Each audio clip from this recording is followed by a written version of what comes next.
మీరు కూడా రాజా గుర్తు పెట్టుకోవాలి. వైఎస్ షర్మిల గారికి జగన్మోహన్ రెడ్డి గారు గత 10 ఏళ్లలో 200 కోట్ల రూపాయల డబ్బులు ఇచ్చారు, నగదు ఇచ్చారు. మీరు తెలుసుకోవాలి రాజా ఈ అంశాన్ని. తెలుసుకోకుండా మీ ఇష్టం వచ్చినట్టు మాట్లాడితే కుదరదు. చాలా ఆస్తులు కోర్టులో ఉన్నాయి. రిలీజ్ అయిన తర్వాత న్యాయబద్ధంగా వారికి ఇస్తానన్న వాటా ఇస్తానని పదే జగన్మోహన్ రెడ్డి గారు చెప్తా ఉన్నారు.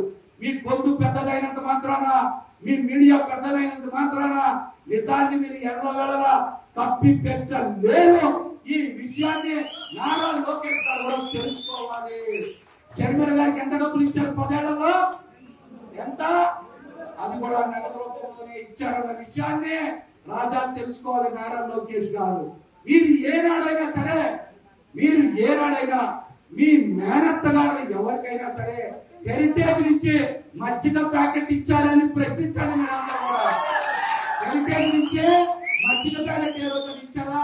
కానీ జగన్ గారు వారి సోదరికి 200 కోట్ల రూపాయలు నగదు ఇచ్చారనే విషయాన్ని మీరు నొక్కేస్తే, దాచేస్తే అటువంటి నిజాలు ఆగవని కూడా ఈ సందర్భంగా తెలియజేస్తున్నా.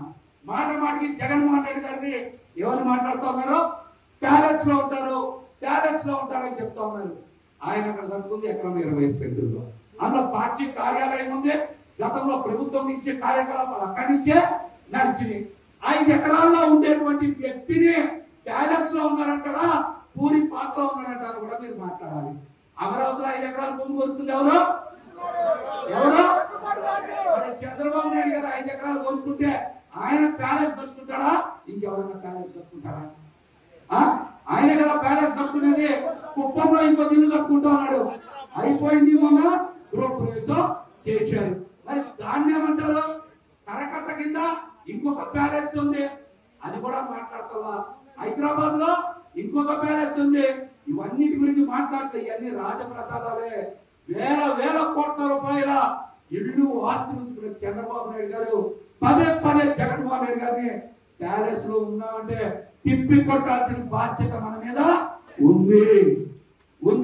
అట్లానే మన ఉప ముఖ్యమంత్రి పవన్ కళ్యాణ్ గారి కార్యాలయం ఎంత ఉంటుందో తెలుసా? 15 ఎకరాల్లో ఉంటుంది. ఎంతలో ఉంటుంది? 15 ఎకరాల్లో ఉంది. ఆయన ప్యాలెస్ లో ఉంటున్నారా? ఎకరంలో ఉండేటువంటి జగన్మోహన్ రెడ్డి గారి ప్యాలెస్ లో ఉంటున్నారా? 15 ఎకరాల్లో ఉప ముఖ్యమంత్రి కార్యాలయం ఉంది. గతంలో జగన్మోహన్ రెడ్డి గారు ఏమన్నారు? మీరు ఇంటి నుంచే పరిపాలన చేస్తారండి.